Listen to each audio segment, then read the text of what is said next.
You started speaking how much bias you had there. You pointed out 2 or 3 times, but that's okay.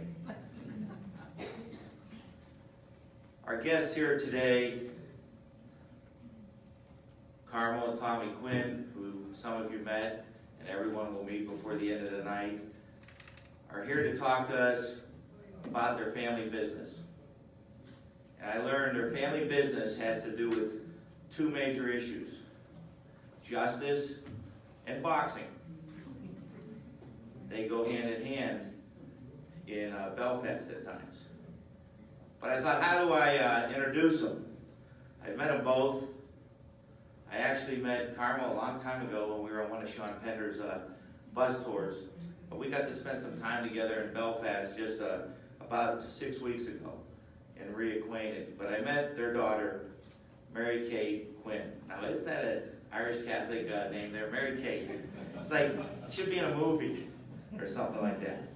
But she sent me a note about, I'm going to put it in her words, because I know they'd be much better than mine. She sent us a note about her mom and her daddy. Her daddy, obviously, Tommy. And she began, the club is called Talon Boxing Club, based on St. Patrick AOH Hall. He was a boxer a very long time ago, but has coached over 20 years. He has picked to represent Ireland on numerous occasions, bringing Irish teams away. There were only a handful of coaches that can say this. He has coached countless Irish champions, including his son, who she told me had 5 Irish champions, and I was quickly corrected by her father that it was, or 4, and his father corrected me it was 5. He's also a 5-time Ulster champion, and we got dozens of others we could list, but that's not what it's about tonight. But he coached champions from Ireland to many European competitions. He's traveled all over the world with boxers. Just before they came to the States, they traveled to Dublin before getting on their flight because they had a boxer fighting in the championships there. His dedication to the sport, and more importantly to the community, is unquestionable. He has won local awards for all he does in the community, varying from Role Model of the Year to Sports Club of the Community. He has given his love to the sport and ensures his boxers are good in the ring, but also active members in our community. He organizes litter picks, community events, and supportive rallies. He mentioned to me tonight at dinner that the members of his club don't have to be boxers. They need to get off the street and do something. He brings them in and takes care of them. She went on to speak about Carmel. She has been the backbone of the club. Now, that's the boxing club we're talking about. Without her, the club would not exist. She is the club secretary and the child protection officer. She too has won awards, the last being for contributing to the sport of boxing. She has paved the way for women to become involved in the sport. She is one of only 5 female judges in the north of Ireland. She has previously sat on the Ulster board. Her pride and joy is her 3 children, and even though we aren't children, in her words, she still runs after us. I don't know where she gets the time, but she fits everything in. For over 20 years, she has campaigned for truth for her brother and all the victims. She has been on the board of Relatives for Justice for over 3 years now. She dedicates her life to helping others. She is a community political activist. In her spare time, which I don't know how she has any spare time, she's a keen gardener, growing all of her own vegetables and fruits. Who could say it any better than their daughter, Mary Kate? And I will add, the reality is that Carmel and Tommy lived in the area where the troubles began, Ballymurphy. I had the honor to visit them, as I said, just a little bit ago. And I walked in the steps of those who were massacred walked, where the British soldiers killed unarmed civilians, in my mind, as if it was sport. Where she lost her brother, and though she had to leave and go south immediately after the tragedy and had to watch his funeral on television. As she spoke, that moment I knew we needed to bring Carmel to Cleveland so everyone here could better understand the Ballymurphy story. We have people here today, as Marilyn stated, from Pennsylvania, from Michigan, and all over Ohio. The trip that our friends from Cincinnati made up, they could have traveled from the top of Ireland and to the bottom of Ireland and halfway back, but they're here today to hear this. We had kind regards from our friends in Virginia and Kentucky that due to some weather issues were unable to make it here tonight. But the reason that this room is so full is because America believes in justice. Carmel, if you want to make your way up, I'm going to turn it over to you any second now. If the British government would have reacted the way they should have when the soldiers murdered 11 unarmed people over 3 days in Ballymurphy, there would have probably been no Bloody Sunday. And the face of the Troubles would have been totally different. It would have changed the whole world for the North Ireland. A big part of the Quinns family business is a search for justice that they've been working on for 47 years. 47 years. When I was in Belfast, they were supposed to start the hearings that started this week, but they just kicked the can down the road for another 6 weeks. They think they can do that all the time. But Carmel's here today to talk about justice for the Ballymurphy families and justice for everyone affected by the Troubles. It's my honor to invite up and introduce Carmel Quinn from the Ballymurphy families.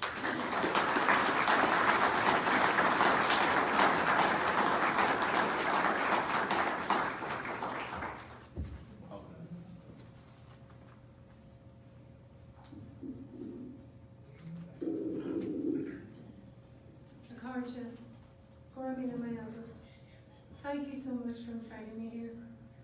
My name is Carmel Quinn. My brother John Laverty was murdered in August 1971 in Ballymurphy. I know many of you have heard of the Ballymurphy Massacre, and some have visited the massacre sites. In particular, Sean Painter, who has been so supportive to the families down the years. Just recently, Jerry Cole and Danny O'Connell toured the sites with myself and other families that had lost loved ones. For those that do not know of the Ballymurphy Massacre, here's our story. On Monday the 9th of August 1971, internment without trial was introduced by the British government in the north of Ireland. This policy was implemented by the British Army at 4 a.m. on that summer morning. The British Army directed the campaign to shock and stun the Catholic community. Between the 9th and 11th of August, over 600 British soldiers entered the Ballymurphy area of Belfast, raiding homes and rounding up men. Many, both young and old, were shot and beaten as they were dragged from their homes without reason. During the 3-day period, 11 people were brutally murdered. All 11 unarmed civilians were murdered by the British Army's parachute regiment. One of the victims was a well-known parish priest, and another was a 45-year-old mother of 8 children. No investigations were carried out at the time, and no member of the British Army was ever held to account. It is believed that some of the soldiers involved in Ballymurphy went on to Derry some months later, where similar offence occurred. Had those involved in Ballymurphy been held to account, the offence of Bloody Sunday might never have happened. On the 9th of August 1971, in the Springfield Park area of West Belfast, a local man was trying to lift children to safety when he was shot and wounded. Local people tried to help, but were pinned back by the Army's gunfire. Our local parish priest, Father Hugh Mullen, telephoned the Henry Taggart Army Post to tell them he was going into the field to help the injured man. Father Mullen entered the field, waving a white cloth. He anointed the injured man, named locally as Bobby Clark. Having identified that Bobby had received a flesh wound, and was not fatally wounded, Father Mullen attempted to leave the field. At this point, he was fatally shot in the back. People heard Father Mullen praying in Latin. He was shot a second time. The praying stopped, and Father Mullen lay dead. On witnessing Father Mullen being shot the first time, a young man of 19 years, Frank Quinn, tried to help Father Mullen. Frank was shot in the back of the head. His wife was left without a husband, and his children without a father. Families were fleeing their homes in Springfield Park as they came under attack from loyalist mobs approaching from the direction of Spring Martin. Parents frantically searched for their children. Local men were still being removed from their homes, beaten and interned without reason. Local people had started gathering at an area known locally as the Manse. Some of those gathering included Joseph Murphy, who was returning from a wake of a local boy who had drowned in a swimming accident. Joan Connolly searched for her daughter. Daniel Taggart also stopped as he returned from his brother's home. Noel Phillips, a young man of 19 years, having just finished work, was passing those that had gathered. Without warning, the British Army opened fire from the direction of the army base. The shooting was aimed directly at the gathering. In a panic, people dispersed in all directions. Many took refuge in a field directly opposite the army base. The army continued to fire and intensified the attack on the field. Noel Phillips was shot in the backside, an injury that was later described in his autopsy as a flesh wound. As he lay crying for help, Joan Connolly, a mother of 8, went to his aid. Eyewitnesses heard Joan call out to Noel saying, "It's all right, son, I'm coming to you." In her attempt to aid Noel, Joan was shot in the face. When the gunfire stopped, Noel Phillips, Joan Connolly, Joseph Murphy, and many others lay wounded. Daniel Taggart, a father of 14, lay dead, having been shot 14 times. A short time later, a British Army Saracen entered the field. A soldier, to the horror of local eyewitnesses, executed the already wounded Noel Phillips by shooting him behind each ear with a handgun. Soldiers then began lifting some of the wounded and dead and throwing them into the back of the Saracen. Joseph Murphy, who had been shot once in the leg, was also lifted along with the other victims and taken to the army base. Those lifted, including Joseph, were severely beaten. Mr. Murphy was shot at close range from a rubber bullet into the wound he first received in the field. Mr. Murphy died 3 weeks later from his injuries. Joan Connolly lay wounded where she had been shot. Eyewitnesses claimed Joan cried out for help for many hours. Joan was eventually removed from the field. Autopsy reports state that Joan, having been repeatedly shot, bled to death. Eddie Doherty, a father of 2, was returning home after visiting his parents on the evening of Tuesday the 10th of August. He was making his way home along the White Rock Road. A local man known to Eddie stopped him, and the pair passed comment on the ongoing trouble.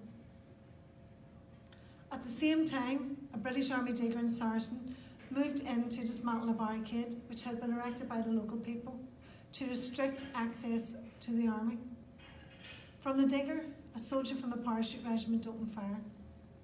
Eddie was shot in the back. Local people carried him into a neighbouring home to provide medical attention, but Eddie died a short time later from a single gunshot wound. At roughly 4 a.m. on the 11th of August, my brother, John Laverty, who was just 20 years old, was shot and killed by soldiers. My brother Terry was also arrested and jailed. Joseph Core, a local father of 6, was also shot and wounded by the same soldiers. Mr. Corr died of his injuries 16 days later. The soldiers' account stated that both men were firing at the army and were killed as the army responded. Neither men were armed. Ballistic and forensic evidence tested at the time disproved the army's testimony. Pat McCarthy, a community worker from England, was attempting to leave the community centre to distribute milk and bread. As there was a curfew, he knew the people in the area hadn't got the basic supplies to feed their children. He waved a white cloth but was shot in the hand. A few hours later, and nursing his wounded hand, Pat decided to continue with the deliveries. He was stopped by soldiers and harassed, and they also beat him. Pat suffered a massive heart attack and died. He left 3 children behind. John McCarr, a father of 8 and a carpenter, was carrying out repair work in Corpus Christi Chapel on the 11th of August. John took a short break to allow the funeral of the local boy who drowned in the swimming accident to take place. As he waited outside the chapel for the funeral mass to end, John was shot once in the head by a British soldier. Despite the harassment of the British Army, local people went to his aid and remained at his side until an ambulance arrived. One local woman argued with the soldiers as they refused to allow John to be taken in the ambulance. John was eventually taken to hospital, but died of his injuries 9 days later, having never regained consciousness. The British Parachute Regiment were responsible for all these deaths. They did it because they could. These 11 people, including my brother, are not just statistics of the conflict. Our John was a son, a brother, an uncle. He was deeply loved. I was just 8 years old when John was murdered. I remember so clearly my 8th birthday on the 3rd of August 1971. My older brothers and sisters all worked, so they would all chip in for me to have a birthday party like no other in the street. Being the baby of the family, I was spoiled. John was there helping my mummy with the food. I remember her telling him he was supposed to be giving the sweets out to the kids, not eating them himself. I think it was the last time I heard our John laughing. My life completely changed forever 6 days later.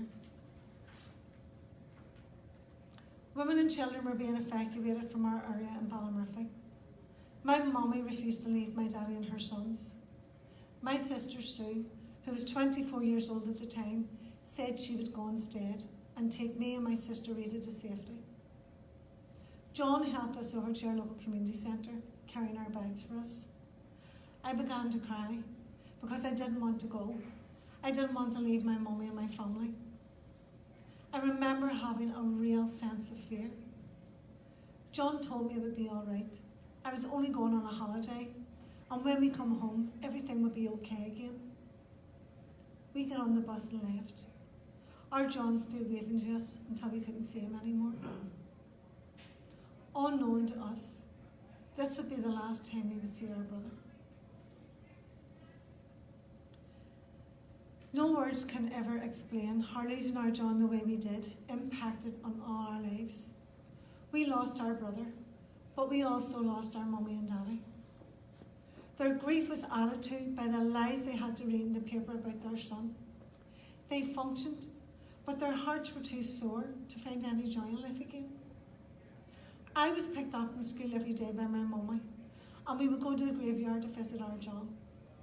She would sit talking to him and crying for him. At night she had no peace. I would hear her crying and asking God why. This became my new normal. From school to the graveyard, then in the evening to Mass. Looking back now, as a woman with a grown-up family, I don't know how she coped. After John was murdered, the British Army raided our home on a weekly basis. Those that were in the house were arrested. They targeted families that had loved ones murdered by the army. This was a deliberate tactic to isolate families affected by state violence and dissuade those enraged by systemic violations of human rights from protesting in case their homes were targeted too. Because of who killed our brother, We became targets for decades of systemic harassment as part of the cover-up. Christmas 1971 was horrendous. The Christmases we had known were gone forever. Our Terry, who was arrested the morning John was murdered, was imprisoned on the 18th of December 1971. Terry had run out of the house after our John that morning. By the time he had got to the top of the White Rock Road, John had already been murdered. Terry was tortured by the same British soldiers that murdered our brother. I would like to read you some extracts from Terry's statement on the offence that happened that morning. I was made to kneel down with my hands behind my head. I was then punched about my body by both soldiers. They were calling me an F in Irish B. He was used as a human shield. One soldier said to him, "If any of our men get hit, I'm going to shoot you, you big. I have already shot one Irish bastard dead. Another one won't matter." Terry, at this stage, did not realise the soldier was talking about our John. A soldier put a gun to Terry's head and pulled the trigger. Unknown to Terry, he had taken the magazine out of the rifle. The soldiers laughed at him. He was made to remove his socks and shoes and walk on broken glass. They sliced his trousers to shreds with butcher knives. When he was taken to the barracks, he was made to run a gauntlet of 2 lines of soldiers and police. He was punched, kicked, and hit in the head with buttons. He then endured over 30 hours of inhumane treatment. His head was forced down a toilet. He was made to do press-ups in urine, and he was repeatedly punched and beaten. Terry was sentenced to 6 months in prison. He was just 18 years old. He has suffered survivor's guilt his entire life. It was only 7 years ago, with the support of Relatives for Justice, that Terry first told his story. He then decided to challenge the conviction for reckless behaviour he received following his torture. A conviction that was part of the cover-up of his treatment and the murder of our brother. 3 years ago, Terry had his sentence overturned. It was such a bittersweet moment. He got justice in the form of an apology from a judge on the day, but no one was held to account for the decades of trauma he has lived with. And most importantly, we are still fighting for justice for our murdered brother 47 years later. I was just 8 years old when John was murdered. When it happened, I grieved as a child. When I turned 20, I grieved as a peer. When I became a mother, I grieved his loss as a mother would. I grew up, got married, and had 3 children. My life is my children, but I was never able to embrace the full joy of being a mother. I am over-anxious, overprotective, and always worrying. I have passed these traits on to my own children. Not many people talk about the impact on the next generation. It's a ripple effect. I thought I was protecting my children from the impact of my brother's murder by being overprotective and over-anxious, but I was wrong. I have 3 adult children, one married nearly 6 years, but every morning I get 3 text messages to let me know they got to work safely. Every lunchtime I get 3 phone calls, and every evening my children come to my home for their dinner. It isn't normal that I feel they must do this to stop me from worrying. It isn't normal that I worry. Yes, I understand every parent worries about their children, but I get sick with worry that something will happen to them. I panic if I don't hear from them or if they don't check in. I can tell you that each one of my children and all the children of my brothers and sisters love their uncle as if they knew him. They could tell you all the stories about him, and they miss him without ever having met him. When John died, he had 3 nieces. Today he has 81 nieces, nephews, great-nieces and nephews that he has missed out on knowing. We cannot burden our children and grandchildren with this injustice. I have fought alongside with my sister Rita and others for over 20 years, campaigning for truth and justice. Throughout those years of conflict and post-conflict, the support of our American friends, you in this room, has been crucial. The British government have written this history. I want to rewrite this untrue version of history with your help. The British Army killed civilians in Ballymurphy with impunity. They knew they would never be held to account. They told lies about those they killed in order to cover up their actions. Unfortunately, what happened in Ballymurphy was just the beginning. This was to be repeated in hundreds of state killings that followed, either directly or indirectly, not least in Derry, the following January on Bloody Sunday.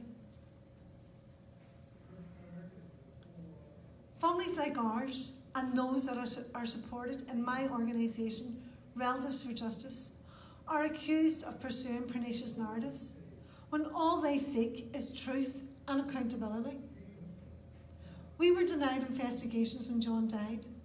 The inquest at the time violated human rights law. We were harassed and vilified. We lived for decades in isolation of violent trauma. When the peace process came, we once again asserted our rights to truth.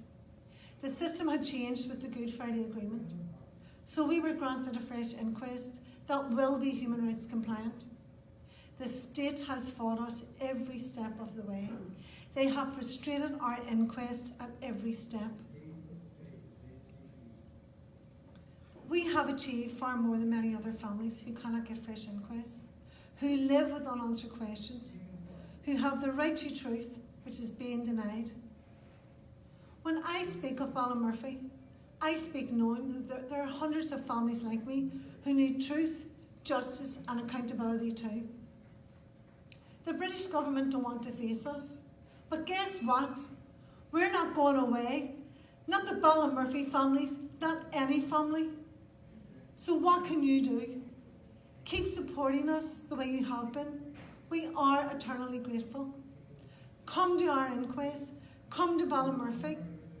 Write to your congressmen and women. Write to the British and Irish governments.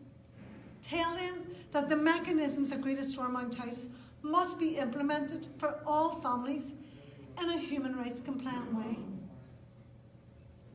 Families such as that of the two brothers, Rory and Gerard Kearns, whose 25th anniversary fell only a few weeks ago. It is clear there was collusion in that case. The weapons used, the state agents who carried out the killings, the lack of any accountability. The collusion has to be acknowledged and history needs to record it. That family who buried two sons because of the actions of the British state need a transparent and fully human rights compliant process so they can truly lay their sons to rest. Let everyone know that the Ministry of Defence are using stalling tactics so they don't have to face us. Our inquests were opened in 2011. Our hearings have been going on for over 3 years now. The MOD have yet to make contact with the majority of soldiers that were in Ballymurphy over those 3 days. They are trying to muddy the waters at every opportunity. Tell the British government they acted with impunity in Ballymurphy and in all state killings. Tell them under Article 2 of the European Convention on Human Rights that what they did in Ballymurphy was a crime. They murdered indiscriminately. Highlight what happened in Ballymurphy any way or anywhere you can. Stand with us. Stand with me. My brother's life was cut short. I shouldn't have to be standing here today, but I am. You have provided me with another platform to grant my mother's wish. My mummy wanted the world to know her son posed no threat. He was shot in the back. So can I ask you, please tell our story. For my sake, for my mother's sake, and for my brother John. I thank each one of you for listening, for your endless support, and for making our fight your fight. And thank you to those that made it possible for me to be here. Gor míle maith agah.